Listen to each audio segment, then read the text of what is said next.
بسم اللہ الرحمن الرحیم۔ السلام علیکم۔ ہمارا چینل سبسکرائب کر لیں اور گھنٹی کے بٹن پر کلک کر دیں تاکہ آنے والی نئی سے نئی اسلامک ویڈیو کی آپ کو نوٹیفیکیشن مل سکے۔ الحمدللہ نحمدہ ونستعینہ ونستغفرہ ونعوذ باللہ من شرور انفسنا ومن سیئات اعمالنا من یهد اللہ فلا مضل له ومن یضلل فلا ہادی له ونشهد ان لا الہ الا اللہ وحدہ لا شریک له ونشهد ان محمدا عبده ورسوله اللهم صل على محمد وعلى آل محمد كما صليت على إبراهيم وعلى آل إبراهيم إنك حميد مجيد اللهم بارك على محمد وعلى آل محمد كما باركت على إبراهيم وعلى آل إبراهيم إنك حميد مجيد أما بعد فإن خير الحديث كتاب الله وخير الهدي هدي محمد صلى الله عليه وسلم وشر الأمور محدثاتها وكل محدثة بدعة وكل بدعة ضلالة الضلالة في النار أعوذ بالله السميع العليم من الشيطان الرجيم من همزه ونفخه ونفثه بسم الله الرحمن الرحيم اهدنا الصراط المستقيم صراط الذين أنعمت عليهم غير المغضوب عليهم ولا الضالين آمين۔ حمد و صلوات کے بعد میرے محترم بھائیوں، ہم نے ایک سلسلہ چلایا تھا سورۃ الفاتحہ کا، اس کا ترجمہ اور تشریح چل رہی تھی، تو یہ اس کا آخری حصہ ہے جس پر انشاءاللہ ہم گفتگو کریں گے۔ یہ سورۃ الفاتحہ جو ہے یہ دعا ہے، اللہ تبارک و تعالی نے ایسی دعا یہ سکھلائی ہے کہ اس پر ہمیشگی بھی کرنی ہے اور بار بار یہ کرتے رہنا ہے۔ اسی وجہ سے نماز کے اندر ہر رکعت میں یہ رکھ دی گئی ہے کہ بندہ یہ دعا جو ہے وہ کرتا رہے۔ اس کے دو حصے ہیں۔ پہلا حصہ جو ہم بیان کر چکے ہیں اس کو ہم کہتے ہیں دعائے عبادت، کیونکہ اس میں اللہ تبارک و تعالیٰ کی تعریف ثنا وہ بیان ہو رہی ہے، اور اس کے بارے میں پہلے بیان ہو چکا ہے کہ جب بندہ الحمدللہ رب العالمین کہتا ہے تو اللہ فرماتے ہیں حمدنی عبدی، میرے بندے نے میری حمد بیان کی ہے۔ الرحمن الرحیم کہتا ہے تو اثنا علی عبدی، اللہ فرماتے ہیں میرے بندے نے میری ثنا بیان کر دی۔ اور مالک یوم الدین ایاک نعبد و ایاک نستعین، جب یہ بندہ کہتا ہے تو مجدنی عبدی، اللہ فرماتے ہیں میری بزرگی بیان کر دی۔ ایاک نعبد و ایاک نستعین فرمایا یہ میرے اور میرے بندے کے درمیان مشترک ہے۔ ایاک نعبد میرے لیے ہے و ایاک نستعین بندے کے لیے۔ اور اگلا جو حصہ ہے جو ہم نے پڑھا اہدنا الصراط المستقیم سے آخر تک، یہ دعائے مسئلہ ہے۔ یہ اللہ تبارک و تعالیٰ سے سوال کرنے کے لیے، التجا کرنے کے لیے یہ دعا ہے۔ پہلے عبادت، اور عبادت کے بعد اللہ سے عاجزی انکساری کے ساتھ دعا کرنا ہے۔ وہ کون سی دعا ہے؟ وہ کون سا سوال کرنا ہے؟ وہ سیدھے راہ کی ہدایت کا سوال کرنا ہے۔ فرمایا اہدنا الصراط المستقیم، بندو یہ کہو آئے ہمارے رب ہمیں سیدھی راہ پر چلا۔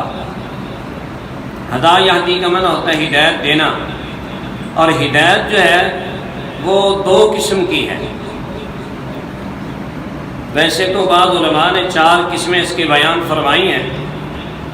ایک تو یہ ہے کہ الہام ہوتا ہے، بچہ جب ہوتا ہے تو اس کو کوئی اور پتہ نہیں ہوتا، لیکن اس کو اتنا شعور ہو جاتا ہے کہ بھوک لگی ہوئی ہو تو رونے لگ جاتا ہے، دودھ کا اس کو پتہ ہے، ماں کا دودھ جو ہے خود بخود پینے لگ جاتا ہے۔ یہ اللہ تبارک و تعالیٰ نے اس کو ہدایت دی ہے، یہ الہام ہے۔ اور ایسے ہی ایک جو حواس اللہ تبارک و تعالیٰ نے انسان کو دیے ہیں، حواس خمسہ مشہور ہیں، یہ بینائی ہے، سماعت ہے، بولنا ہے، سونگھنا ہے، چھونا ہے، یہ بھی ایک ہدایت کی قسم ہے۔ یہ بھی اللہ تبارک و تعالیٰ ابتدا سے ہی بچے کو دے دیتے ہیں۔ اس کو چھونے سے اس کو پتہ چلتا ہے، وہ چیزیں دیکھتا ہے، سنتا بھی ہے، سونگھتا بھی ہے اور آواز بھی کچھ نکالتا ہے، یعنی ابتداء سے یہ بھی جو ہے وہ ایک ہدایت ہے۔ اور پھر ہے کہ اللہ تبارک و تعالیٰ نے انسان کو جو عقل دی ہے، یہ بھی ایک ہدایت ہے، یہ بھی ایک بہت بڑا ذریعہ ہے۔ لیکن یہ ساری چیزیں جو ہیں ان میں امکان غلطی کا ہو سکتا ہے۔ اللہ اکبر، جیسے انسان جو ہے وہ دیکھ رہا ہے لیکن اندھیرا ہو جاتا ہے، تو باوجود اس کے کہ یہ حواس ہیں نظر نہیں آتا کچھ بھی۔ ایسے ہی غلطی بھی کھا جاتا ہے۔ انسان گاڑی میں بیٹھا ہے، دوسری گاڑی قریب سے گزرتی ہے، اس کو محسوس ہوتا ہے جیسے میری گاڑی چل رہی ہے، تو اس میں غلطی کا امکان ہوتا ہے۔ عقل جو ہے وہ بھی غلطی کر سکتی ہے، لیکن یہ چیزیں اللہ نے ہی دی ہیں، یہ بھی رہنمائی اللہ نے فرمائی ہے۔ ایک ہدایت ہے وہ جو واحد کے ذریعے اللہ تبارک و تعالیٰ نے ہمیں دی ہے، اس میں غلطی کا کوئی امکان نہیں۔ وہ واحد کے ذریعے اللہ تبارک و تعالیٰ نے ہمیں قرآن مجید کی صورت میں اور پیارے پیغمبر حضرت محمد رسول اللہ صلی اللہ علیہ وسلم کی صورت میں وہ عطا فرما دی۔ اور پھر اس ہدایت کی موٹی جو ہے وہ دو قسمیں ہیں۔ ایک یہ ہے کہ ہدایت دلالت یا ارشاد اس کو کہتے ہیں، کہ رہنمائی کر دی جائے، ارشاد راہ دکھلا دیا جائے۔ یہ جو ہے کام اللہ تبارک و تعالی نے پیارے پیغمبر صلی اللہ علیہ وسلم کے ذمے لگایا ہے، اور خود بھی اللہ تبارک و تعالی نے جو اللہ کو مانتے ہیں نہیں مانتے سب کے لیے یہ دلالت اور ارشاد کی ہدایت جو ہے وہ اللہ تبارک و تعالی نے دی ہے۔ جیسا کہ قرآن مجید میں اللہ تبارک و تعالی فرماتے ہیں اِنَّكَ لَتَهْدِي إِلَى صِرَاطٍ مُسْتَقِيمٍ، اے پیغمبر صلی اللہ علیہ وسلم آپ سیدھے راستے کی رہنمائی کرتے ہیں، آپ کے ذمہ یہ کام ہے، آپ سب کو جو ہے وہ راہ دکھاتے ہیں، کوئی مانے یا نہ مانے لیکن راہ اس کو جو ہے وہ دکھا دیا گیا۔ اللہ اکبر، ایسی اللہ تبارک و تعالی رہنمائی کے طور پہ جو ہے وہ سب کی رہنمائی کرتے ہیں۔ جیسا کہ فرمایا وَأَمَّا ثَمُودُ فَهَدَيْنَاهُمْ فَاسْتَحَبُّوا الْعَمَىٰ عَلَى الْهُدَىٰ، سمود جو قوم تھی ہم نے ان کو ہدایت دی، اب وہ اسلام نہیں انہوں نے قبول کیا، لیکن اللہ فرماتے ہیں ہم نے ہدایت دی۔ کیا مطلب؟ یہی پہلی قسم کہ ہم نے ان کو راہ دکھلا دیا، ان کی رہنمائی کر دی، راستہ دکھا دیا، لیکن وہ ایمان نہیں لائے، لیکن ہدایت ان کو دی۔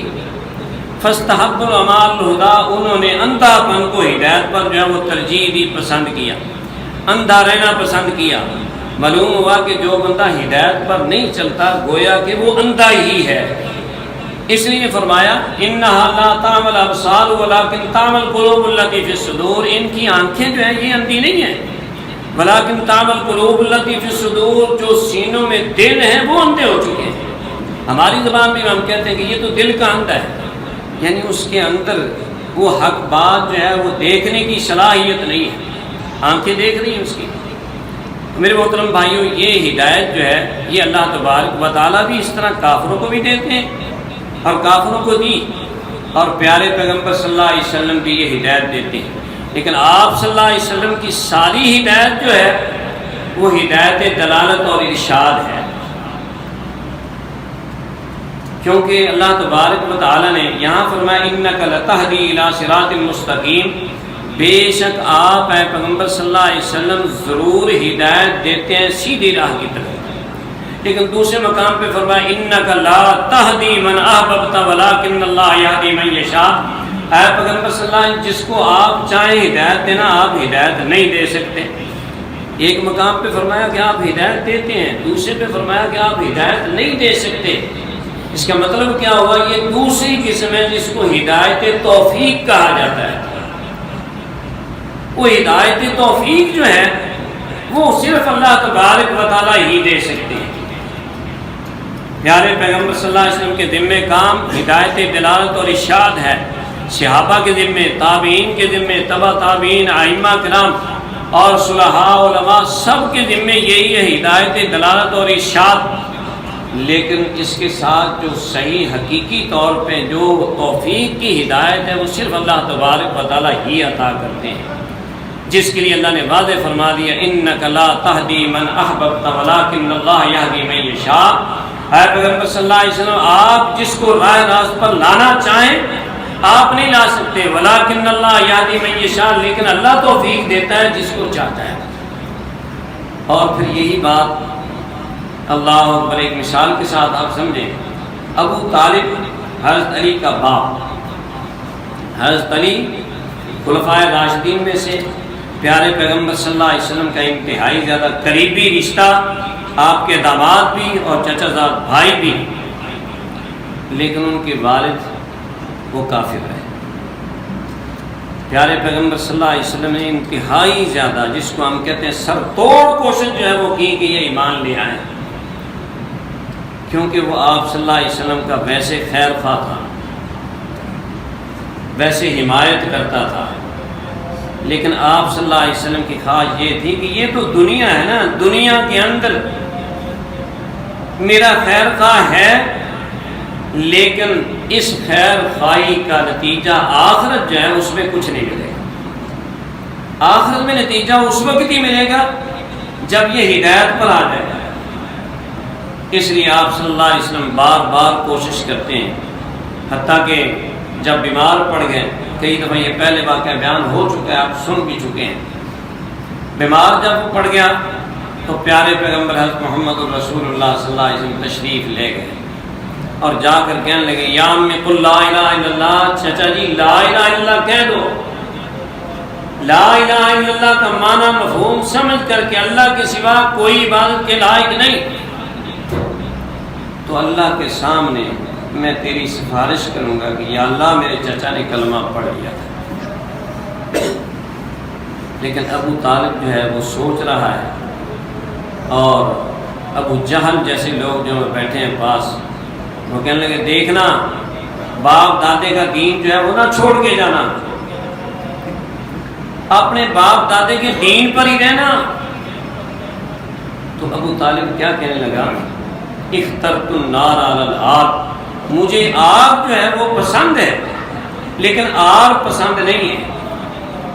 آر کیا ہے، کوئی جو ہے وہ یہ تانا دے کہ یہ اپنے باپ دادے کا دین چھوڑ کر مر گیا ہے، یہ مجھے پسند نہیں، نار پسند ہے۔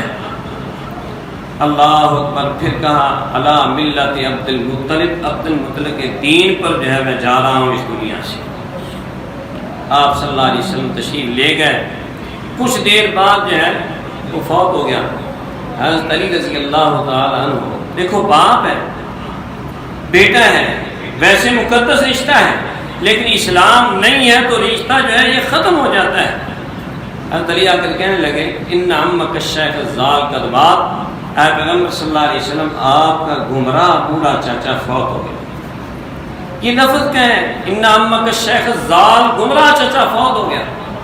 تو پیارے پیغمبر صلی اللہ علیہ وسلم جا فوارے، جب اس کو دبا زمین میں دفن کرا، تو یہ حضرت علی رضی اللہ تعالیٰ نے جب آئے فرمایا کہ اب اس کو دبا کر آئے ہو تو اب غسل بھی کر لو۔ تو میرے محترم بھائیوں، بات یہ ہے انک لا تہدی من احببت ولکن اللہ یہدی من یشاء، اسی وجہ سے اس کے اندر اللہ تبارک و تعالیٰ نے مومن کو یہ تحفہ دیا ہے کہ نماز کی ہر رکعت میں جو ہے یہ کہتا رہے اہدنا الصراط المستقیم، یا اللہ تو ہمیں سیدھی راہ پر چلا۔ قرآن مجید کے اندر، حدیث کے اندر کہیں بھی نہیں ہے یہ کہ محمد الرسول اللہ صلی اللہ علیہ وسلم سے یہ التجا کی گئی ہو کہ اہدنا الصراط المستقیم۔ کیوں؟ حقیقی ہدایت جو ہے، حقیقی ہدایت توفیق جو ہے وہ صرف اللہ تبارک و تعالیٰ ہی دے سکتے ہیں، اور کوئی نہیں دے سکتا۔ رہنمائی ہے، ارشاد ہے، دلالت ہے، وہ محمد الرسول اللہ صلی اللہ علیہ وسلم نے واضح فرما دیا، واضح کر دیا۔ تو میرے محترم بھائیوں، سیدھی راہ جو ہے وہ ایک ہی راہ ہے۔ مستقیم کا معنی ہوتا ہے سیدھا، استقامت کا معنی ہوتا ہے مضبوط، سیدھا۔ تو یہ راستہ جو ہے وہ سیدھا ہے۔ پیارے پیغمبر حضرت محمد الرسول اللہ حدیث میں ہم مبارکہ میں آپ صلی اللہ علیہ وسلم نے اپنے ہاتھ سے ایک جب لکیر کھینچی، لکیر کھینچ کے پھر اس کے دائیں بائیں کچھ لکیریں کھینچی، اور پھر فرمایا ھذا سبیل اللہ، یہ جو راستہ ہے نا سیدھا جا رہا، ھذا سبیل اللہ، یہ اللہ کا راستہ ہے۔ اور دوسروں کی طرف اشارہ کر فرمایا ھذہ سبل، یہ جو سبل ہیں، یہ جو راستے ہیں، یہ ہر راستے پر جو ہے شیطان نے ایک شیطان بیٹھا ہے، یدعو الیہ، جو اپنے اس راستے کی طرف دعوت دیتا ہے۔ اب اسی راستے سے جدا ہو رہے ہیں، لیکن فرمایا یہ ایک راہ جو ہے یہ اللہ کی راہ ہے اور باقی شیطانی راہیں ہیں، اور شیطان بلاتا ہے، کوشش کرتا ہے کہ ان راستوں پر آ۔ جو بندہ اس راستے سے جدا ہو گیا، فماذا بعد الحق الا الضلال، یہ حق کا راستہ ہے تو پھر اس کے بعد گمراہی گمراہی ہے، کوئی ایسا راستہ نہیں ہے جو اس کے علاوہ راستہ جو ہے وہ جنت کی طرف جاتا ہو۔ اللہ اکبر۔ تیسری میرے محترم بھائیو، اہدنا الصراط المستقیم، یا اللہ ہمیں سیدھی راہ پر چلا، وہ سیدھی راہ جس پر جو ہے وہ انبیاء چلتے رہے۔ اللہ اکبر۔ ایک جگہ اللہ تبارک و تعالی نے انبیاء کی پوری فہرست بیان فرمائی، وَوَهَبْنَا، اللہ اکبر، ہم نے عطا کیا۔ وہاں اللہ تبارک و تعالی 18 انبیاء کا ذکر کرتے ہیں، وَوَهَبْنَا لَهُ إِسْحَاقَ وَيَعْقُوبَ كُلًّا هَدَيْنَا وَنُوحًا هَدَيْنَا مِن قَبْلُ وَمِن ذُرِّيَّتِهِ دَاوُودَ وَسُلَيْمَانَ وَأَيُّوبَ وَيُونُسَ وَمُوسَى وَهَارُونَ وَكَذَلِكَ نَجْزِي الْمُحْسِنِينَ وَزَكَرِيَّا وَيَحْيَىٰ وَعِيسَىٰ وَإِلْيَاسَ كُلٌّ مِّنَ الصَّالِحِينَ وَإِسْمَاعِيلَ وَالْيَسَعَ وَيُونُسَ وَلُوطًا وَكُلًّا فَضَّلْنَا عَلَى الْعَالَمِينَ۔ کہ اللہ تبارک و تعالی نے یہ انبیاء کا نام لے لے کر ذکر فرمایا اور پھر فرمایا کہ ہم نے ان کو ہدایت دی، فَبِهُدَاهُ مُقْتَدِيًّا، پیغمبر صلی اللہ علیہ وسلم اسی ہدایت پر آپ نے چلتے رہنا۔ تو یہ انبیاء کا راستہ اللہ تبارک و تعالی نے جو منتخب فرمایا، اور اس میں بھی اللہ تبارک و تعالی کہ یہ فرما رہے صراط الذین انعمت علیہم، یا اللہ وہ سیدھی راہ پر چلا جن پر تو نے انعام کیا ہے، ان کی راہ۔ یہ اضافت ہے ان لوگوں کی راہ کی طرف جو اللہ کا حکم مان کر چلتے رہے۔ اللہ کی طرف بھی راستے کی اضافت ہے، وَإِنَّكَ لَتَهْدِي إِلَىٰ صِرَاطٍ مُسْتَقِيمٍ صِرَاطِ اللَّهِ الَّذِي، آپ ہدایت دیتے سیدھی راہ کی طرف، وہ راہ صراط اللہ جو اللہ کی راہ ہے۔ یہاں فرمایا یہ ان لوگوں کی راہ جن پر تو نے انعام کیا ہے۔ دو لحاظ سے اضافت ہو سکتی ہے، ایک اس لحاظ سے اضافت کہ اللہ تبارک و تعالی نے وہ راہ متعین کی ہے، دوسری اضافت اس لحاظ سے ہو سکتی ہے کہ اس متعین راہ پر جو چلنے والے وہ ان کی راہ ہے۔ جیسے ہم یہ کہتے ہیں رسول اللہ، اللہ کے رسول ہیں، ہم کہتے ہیں رسولنا، ہمارے رسول، نبینا، ہمارے نبی۔ اللہ کے رسول اس لیے ہیں کہ اللہ نے متعین کیے ہیں، اللہ نے ان کو عہدہ دیا ہے، رسالت دیا ہے، ان کو نبوت دی ہے، اور ہمارے اس لیے کہ ہم ان کے تابع ہیں، ہم ان کی اتباع کرتے ہیں، ہم پیروی کرتے ہیں۔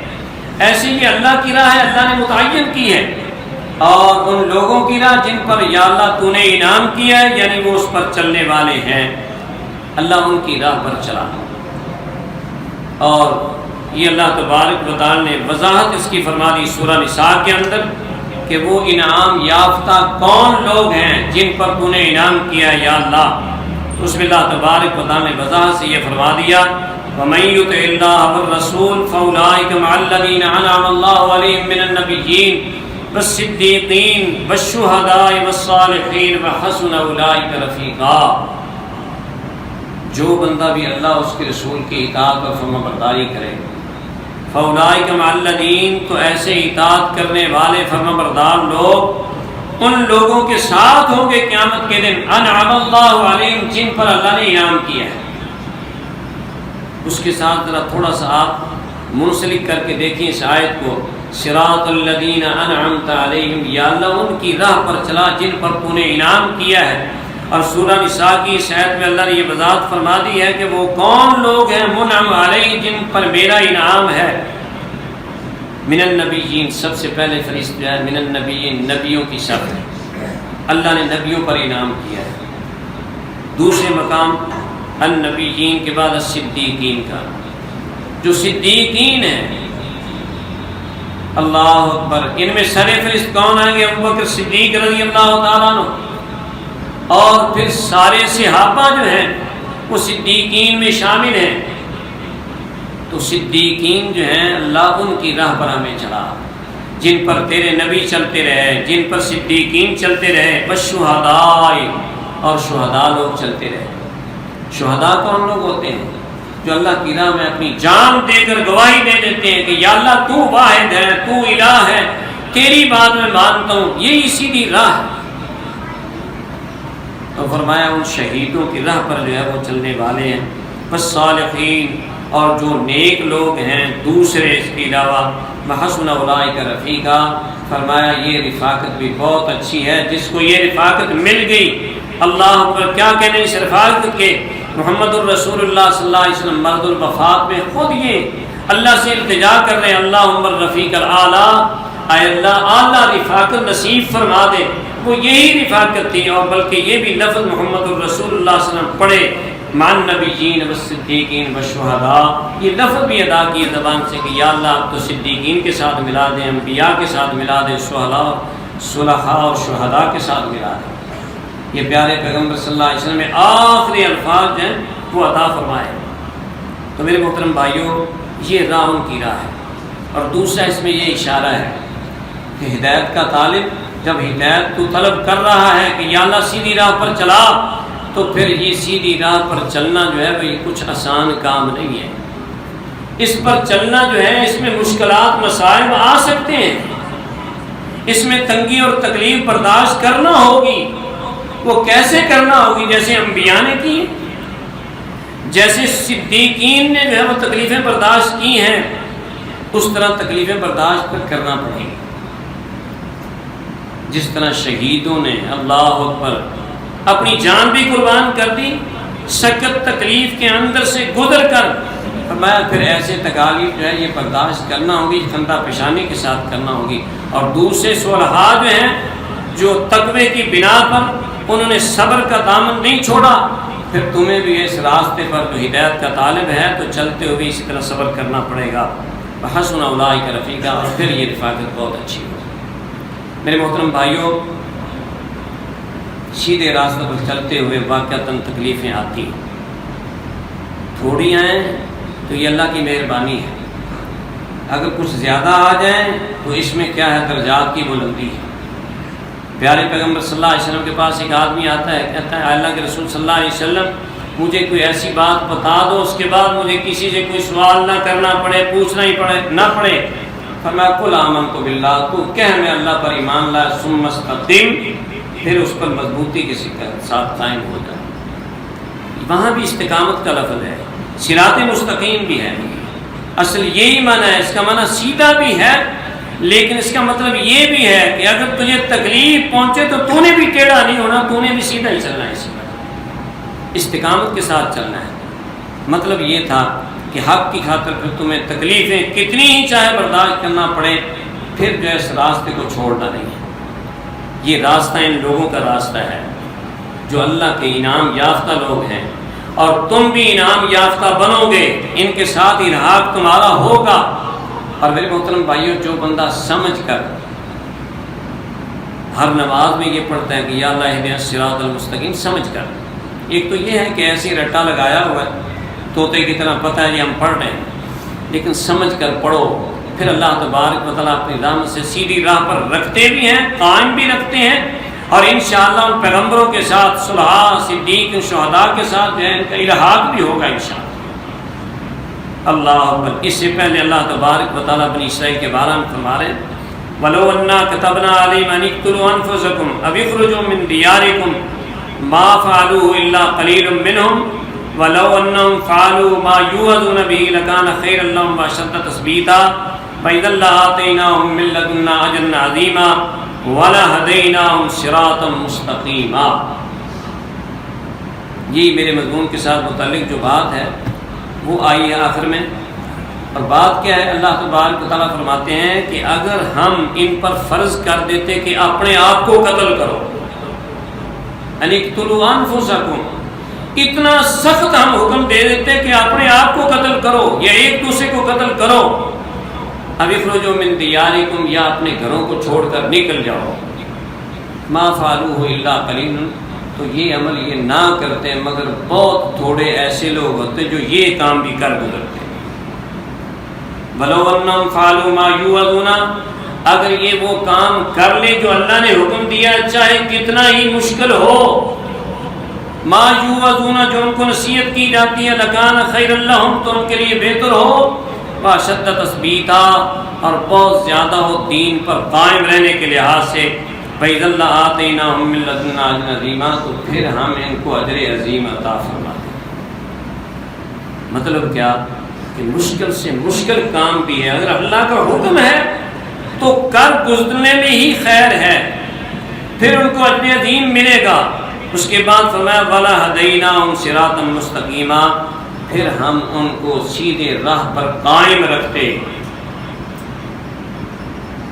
اس کا مطلب یہ بھی ہوا کہ جس قدر ہم اللہ کے احکام کے پابند ہوں گے، موت تک اللہ تبارک و تعالیٰ اپنی رحمت سے صراط مستقیم پر ان کو قائم رکھے۔ جس قدر اللہ کا حکم جو ہے ماننے والے ہیں۔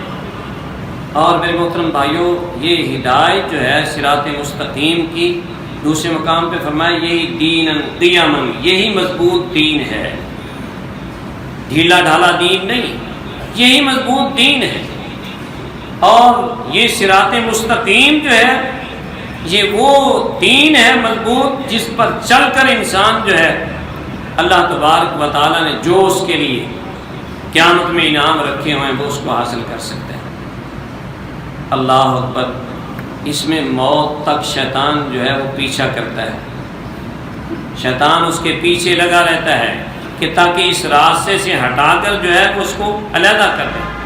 ہم ہر خطبے پڑھتے ہیں، آپ سنتے بھی ہیں، من یہدی اللہ فلا مضل لہ، جس کو اللہ تبارک و تعالیٰ ہدایت دے اس کو کوئی گمراہ کرنے والا نہیں، ومن یضلل فلا ہادی لہ، جس کو اللہ گمراہ کر دے اس کو کوئی ہدایت دینے والا نہیں۔ سورہ کہف میں اللہ فرماتے ہیں ومن یضلل فلن تجد لہ ولیا مرشدا، جس کو وہ گمراہ کر دے اس کا کوئی مرشد نہیں۔ اللہ اکبر۔ جو دنیا کے اندر پیری مریدے میں پھنسے ہوئے نا، وہ ہمیں تانے دیتے ہیں کہ ان کا تو مرشد ہی کوئی نہیں ہے۔ اللہ تبارک و تعالیٰ فرماتے ہیں وہ دو مرشدیں ہیں جن کو میں گمراہ کر دیتا ہوں۔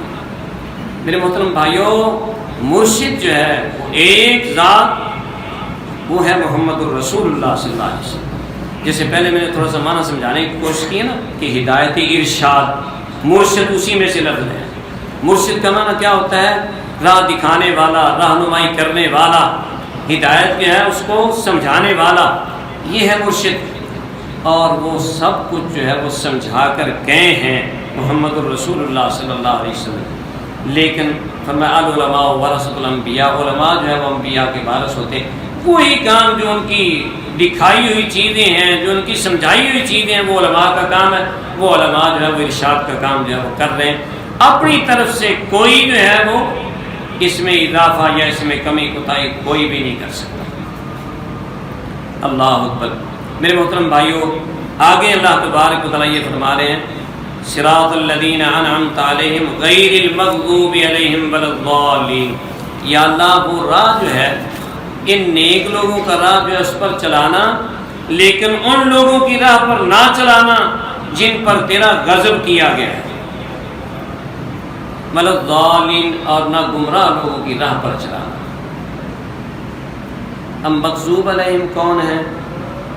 مغضوب علیہم جن کے بارے میں اللہ تبارک و تعالیٰ نے مینشن کر دیا ہے، قرآن مجید کے اندر وضاحت کر دی ہے، وہ ہیں یہودی،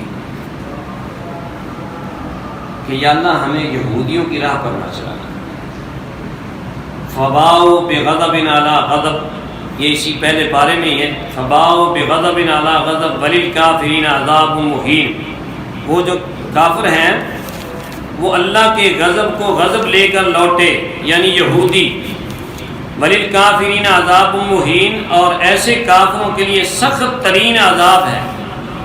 اور یہ مغضوب علیہم قوم جو ہیں، باوجود اس کے کہ اللہ تبارک و تعالیٰ نے انہوں نے نعمتوں سے نوازا ہوا تھا، دنیاوی نعمتوں سے، باوجود اس کے کہ اللہ تبارک و تعالیٰ نے ان کو علم دیا ہوا تھا، وہ اہل علم تھے، وہ جانتے تھے، جاننے کے باوجود جو ہے گمراہی انہوں نے اختیار کی. اس وجہ سے اللہ تبارک و تعالیٰ نے فرمایا فباؤ بغضب علی غضب بئس ما اشتروا به انفسهم. بہت ہی بری چیز ہے جو انہوں نے خریدی، بہت ہی بری چیز ہے جس کے بدلے انہوں نے اپنا ایمان بیچ ڈالا.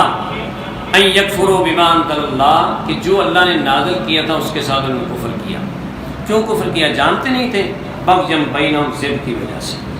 جانتے تھے کہ یہ اللہ کی طرف سے نازل شدہ کتاب ہے، یہ جانتے تھے کہ محمد الرسول اللہ صلی اللہ علیہ وسلم اللہ کے سچے پیغمبر ہیں. یعرفونہ کما یعرفون ابناءہم، ایسے جانتے تھے جیسے اپنے بیٹوں کو جانتے ہیں. کوئی بندہ جو ہے یہ نہیں کہہ سکتا کہ یار مجھے اپنے بیٹے کے بارے میں مشابہت پیدا ہوگی، پتہ نہیں یہ میرا بیٹا ہے یا نہیں ہے. فرمایا یہ ایسے مانتے ہیں، ایسے جانتے ہیں، اس کے باوجود بغیم بینہم، ضد کرتے ہوئے. تو اس کی وجہ سے اللہ تبارک و تعالیٰ فرماتے ہیں فباؤ بغضب علی غضب، وہ اللہ کا غضب در غضب لے کر لاتے ہیں. ایک نہیں غضب، بے شمار لانتے. دوسرے مقام پہ فرمایا ضربت علیہم الذلہ اینما ثقفوا، ان پر ذلت چسپاں کر دی گئی ہے، ذلت مار دی گئی ہے ان کے اوپر. اور یہ اللہ تبارک و تعالیٰ کا غضب ہے، اللہ کی رحمت سے دوری ہے. تو فرمایا تم مسلمانوں یہ دعا کرتے رہو کہ یا اللہ ایسے لوگوں کی راہ پر نہ چلانا، ان یہودیوں کی راہ پر یا اللہ نہ چلانا. میرے محترم بھائیوں، جو بندہ یہ کہے کہ یا اللہ یہودیوں کی راہ پر نہ چلانا، پھر یہودیوں کی مشابہت کرے گا، وہ پھر یہودیوں جیسے وہ کام کرے گا. وہ ادھر کیا ہے، پڑھی بھی جا رہے ہیں صراط الذین انعمت علیہم غیر المغضوب علیہم ولا الضالین آمین. تو یہودیوں کے ساتھ ہی مشابہت ہے. چہرہ میرا جو ہے وہ یہودیوں جیسا، لباس یہودیوں جیسا، وضع قطع یہودیوں جیسی. اللہ اکبر. علامہ اقبال جو کہا تھا نا، جس کا تھوڑا سا مفہوم یہی ہے کہ یہ وہ اعمال ہیں تمہارے دیکھ کر جنہیں شرمائیں یہود. تمہارے اپنے اعمال ایسے ہیں، وضع میں تم ہو نصارہ تو تمدن میں حدود. یہ مسلمان ہیں جنہیں دیکھ کے شرمائیں یہود. یعنی تمہاری وضع قطع وہ ہے، تمہاری شہریت بود و باز جو ہے وہ ہے، اور ہندوؤں جیسے تمہارے معاملے ہیں. اور حتیٰ کہ یہ ہے کہ یہود بھی تمہیں دیکھ کر شرماتے ہیں. تو میرے محترم بھائیوں، یہ پیارے پیغمبر حضرت محمد الرسول اللہ صلی اللہ علیہ وسلم نے بات فرمائی تھی لَتَتَّبِعُنَّ سُنَنَ مَنْ كَانَ قَبْلَكُمْ حَذْوًا بِحَذْوِ النَّعْلِ، تم ضرور پیروی کرو گے یہود و نصارہ کی، ایسے جیسے ایک جوتا دوسرے جوتے کے برابر ہوتا ہے. ایک جوتا جو ہے دوسرے جوتے سے فرق نہیں ہوتا. ادھر مسلمان کھڑا ہے اور ادھر یہودی کھڑا ہے. پیارے پیغمبر صلی اللہ علیہ وسلم کے کہنے کے مطابق، فرمان کے مطابق آج دیکھیں گے تو برابر نظر آ رہے ہیں. اس کی بھی داڑھی مڑی ہے، اس کی بھی داڑھی مڑی ہے. اس نے بھی اسی انداز کا لباس پہنا ہوا ہے، اس نے بھی اسی انداز کا لباس پہنا ہوا ہے. نام کیا ہے؟ مسلمانوں کا نام ہے، ان کا یہودیوں کا نام ہے. میرے محترم بھائیوں، یہ نہیں ہے کہ صرف نام سے جو ہے کام جو ہے اللہ تبارک و تعالیٰ تو عمل جو ہے وہ دیکھتے ہیں. ان اللہ خبیر بما تعملون، جو تم عمل کرتے ہو اللہ تبارک و تعالیٰ اس سے باخبر ہے. تو میرے محترم بھائیوں، دعا جب یہ کر رہا ہے کہ یا اللہ یہودیوں جیسے نہ بنانا، تو پھر خود بننے کی کیوں کوشش کرتا ہے؟ لیکن اس سے مراد صرف یہودی نہیں، مغضوب علیہم اس کے علاوہ اور بھی ہیں. واضح اور جامع دعا ہے کہ یا اللہ جو بھی تیرے غضب کا شکار ہیں، اللہ ان کے راستے پر مجھے نہ چلانا، ان جیسا مجھے نہ بنانا. ولا الضالین، اور گمراہ لوگ. گمراہ کون ہیں؟ وہ عیسائی ہیں. اللہ اکبر. ان میں روحانیت، صوفی پن جو ہے وہ زیادہ، بے علم ہو کر اللہ کی عبادت میں لگے رہے. تو فرمایا کہ یا اللہ ایسے لوگوں کی راہ پر بھی نہ چلا. اس سے یہ بات ہمیں واضح طور پہ اللہ تبارک و تعالیٰ نے پیغام دیا ہے کہ جو علم رکھنے کے باوجود حق کا انکار کرتے ہیں ان جیسے بھی نہ بننا، اور جو علم کے بغیر جو ہے اپنی مرضی سے جو ہے طریقہ کو اختیار کرتے ہیں، تصوف اختیار کرتے ہیں، طریقت اختیار کرتے ہیں، اپنی مرضی سے عبادات کے طریقے ایجاد کرتے ہیں، ان جیسا بھی نہ بننا. یہ دو باتیں آپ اسے نشین کر دیں. اللہ پر علم ہے تو اس پر جان بوجھ کر عمل نہ کرنا، یہ یہودیت ہے. علم نہیں ہے، اپنی طرف سے من گھڑت طریقے ایجاد کر کے اللہ کی عبادت میں لگے رہنا، یہ عیسائیت ہے، اور یہ دونوں چیزیں جو ہیں اس سے ہم نے انشاءاللہ اعتراض کرنا ہے۔ بات وہ عمل کے لیے وہ طریقہ اختیار کرنا ہے جس کا ثبوت ہمیں ملتا ہے، جو پیارے پیغمبر حضرت محمد الرسول اللہ صلی اللہ علیہ وسلم نے فرمایا ہے، جس کا ثبوت قرآن مجید کے اندر موجود ہے۔ اور پھر جو ہے اس کا انکار جو ہے وہ اللہ تبارک و تعالیٰ سے درخواست کرنا ہے کہ یا اللہ اس کا انکار جو ہے وہ ہم سے نہ ہو۔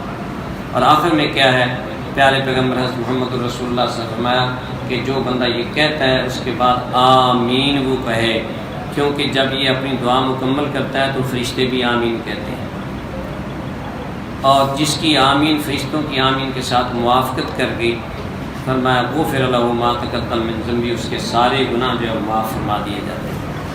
اب عام بھی جب پڑھیں گے تو آمین کہیں، لیکن جب نماز کے اندر آپ ہوں تو اس وقت بھی لازم ہے کہ آمین آپ کہیں، کیونکہ پیارے پیغمبر صلی اللہ علیہ وسلم جب خود بھی قرات کرتے تھے نماز کے اندر، اور اس کے بعد جو ہے اذا قال غیر المغضوب علیہم ولا الضالین فقال آمین، تو آمین کہتے تھے، مدہ بھی ہاتھ ہوتا اونچی آواز سے کہتے تھے۔ اگر سیدھی نماز ہوتی تو آپ صلی اللہ علیہ وسلم ایسا آمین کہتے تھے، اونچی قرات کی آواز ہوتی تو پھر جو ہے وہ آمین اونچی آواز سے کہتے ہیں۔ ایسی مقتدی جو ہے وہ آہستہ آواز میں کہے گا جب سیدھی نماز ہوگی، جب اونچی آواز سے قرات ہو رہی ہوگی تو اس وقت اونچی آواز سے کہے گا۔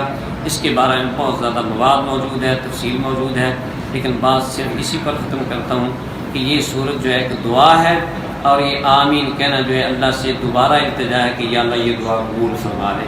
اللہ سے دعا ہے اللہ ان کی توفیق عطا فرمائے۔